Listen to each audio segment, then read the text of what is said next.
So far this year, we've assisted 65 applicants for a total loan volume of a little over $7 million. Our project is called the Small Farm Outreach Training and Technical Assistance Project. It's administered out of Prairie View A&M University in Prairie View, Texas. As farmers request information on loans, what I'll do is email them a checklist of the items that I need from them so that I can sit down and provide them the technical assistance that's needed to fill out the FSA loan request.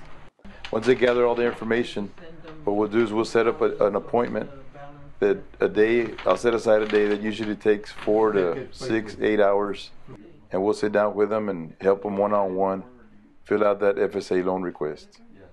There's two types of loans. There are operating loans, and then there's farm ownership loans. The operating loans are used to grow crops, purchase cattle, purchase farm equipment, and refinance certain agricultural debt.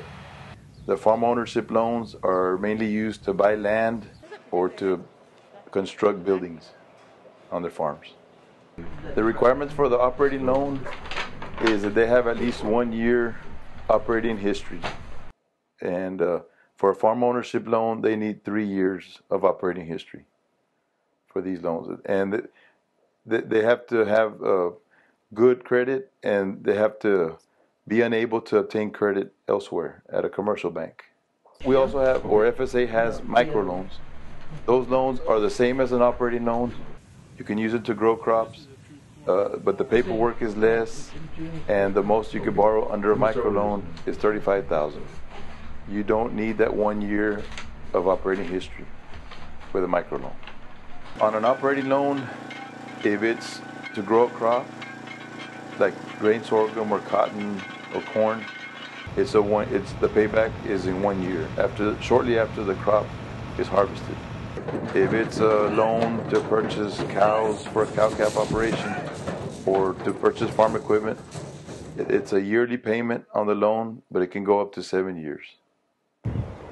For a farm ownership loan to buy land, you can make yearly payments, and the terms, the highest they can go is 40-year terms on that type of loan.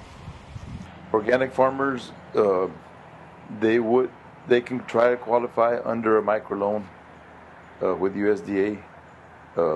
Microloans came out earlier this year. They're about maybe 4 or 5 months old, and those you don't even need 1 year of history to do those. The paperwork is less, and the paperwork is less for the FSA loan manager once he gets that loan. And the interest rates on these loans, on the operating loans, which is the microloans, and the regular operating loans, is a little over 1.5%. For the farm ownership loans, I think it's between 4 and 5.5%. I would say about 65% of the loans, that come through here get funded, but that all has to do with the person's payment ability and the fact if the plant cash flows or not. I could tell you on the microloans, from what the loan manager at FSA has told me, that 100% of those up to date have been approved. Not to say that all of them would always be approved, but so far they've been approved. They can call me at 956-383-1026, and they can just ask for Vidal Saenz, and I'll be more than glad to help them out.